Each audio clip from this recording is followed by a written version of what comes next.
ሰላም እንኳን ወደ ማራኪ ሴት የዩቲዩብ ቻናል ገጽ በደህና መጣችሁ። ባለቤትሽ ካላንቺ መኖር እንደማይችል እንዲሰማውና ቤትሽ የሰላም ማረፊያ እንዲሆን የሚያደርጉ 4 የማይከሽፉ ወሳኝ ሚስጥሮችን ይዤ መጥቻለሁ። አብራችሁን ቆዩ።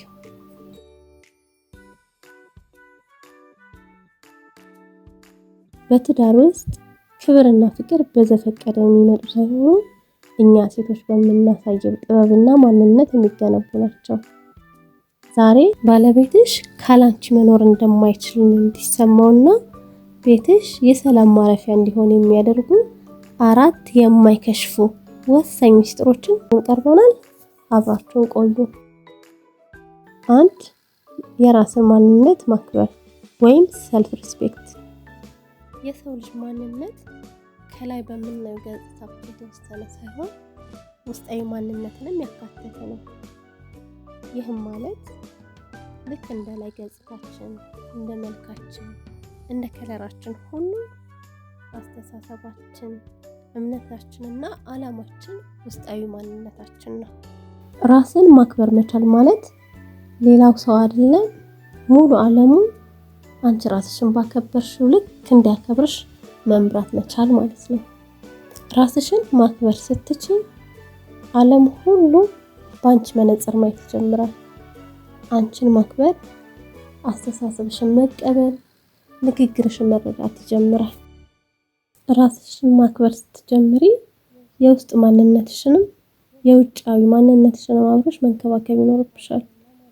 ራስን ማክበር ማለት ኩራት አይደለም።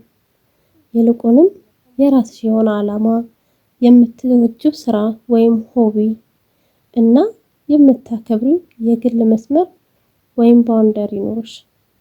ሁልጊዜ እሱ ምን ይለኛል በሚል ፍራቻ ብቻ የምትመሪ ከሆነ ራስሽን ታጫዋለሽ፣ ማንነትሽ ይጠፋል።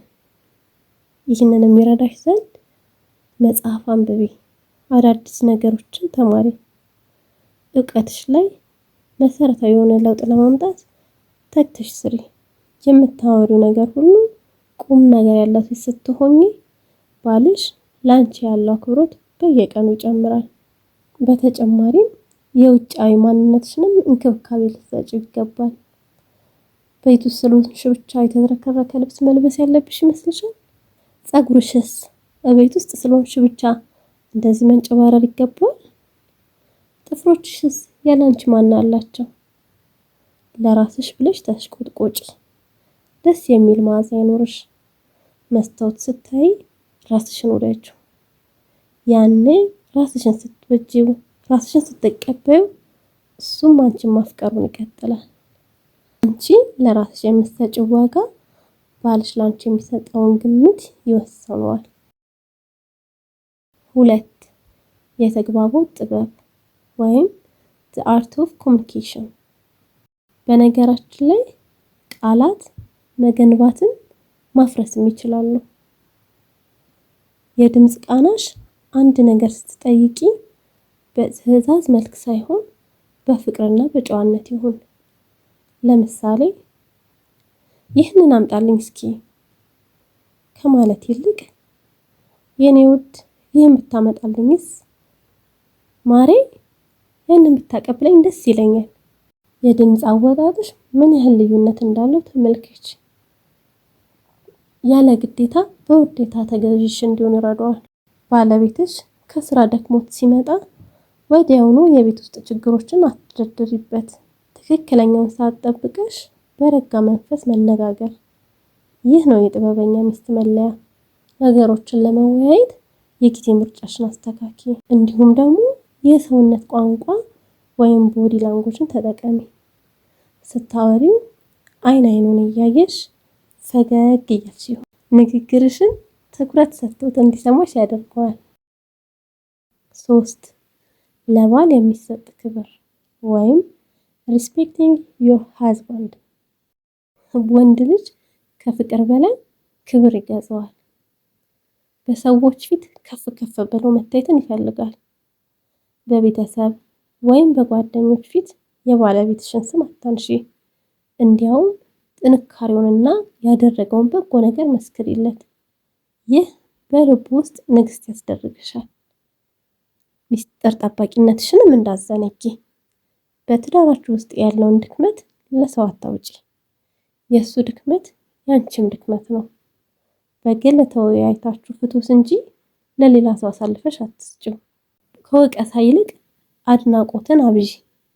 ለሚያደርገው ትንሿም ጥረት ቢሆን ዋው ውዴ ጎበዝ ከሆነ በርታልኝ ጀግናዬ፣ እንዲህና የመሳሰሉ የአድናቆት ቃላትን ተጠቀሚ።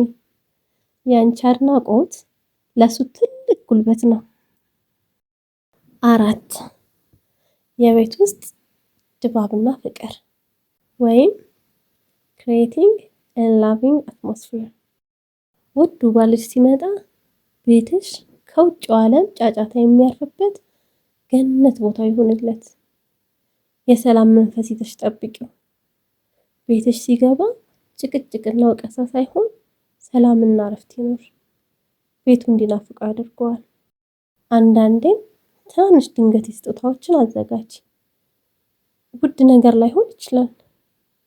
ጥሩ ምግብ አዘጋጅተሽ ጠብቂው። አንዳንዴ ደግሞ ደስ የሚል መልእክት በስልክ ላኪለት። እነዚህ ትናንሽ ነገሮች ፍቅራችሁን ሁሌም አዲስ ያደርጉታል።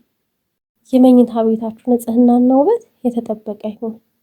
ያ ቦታ የሁለታችሁ ብቻ የፍቅር ግዛት መሆኑን አትርሺ። ያው የመኝታ ቤትን ጥበብ ታውቂዋለሽ።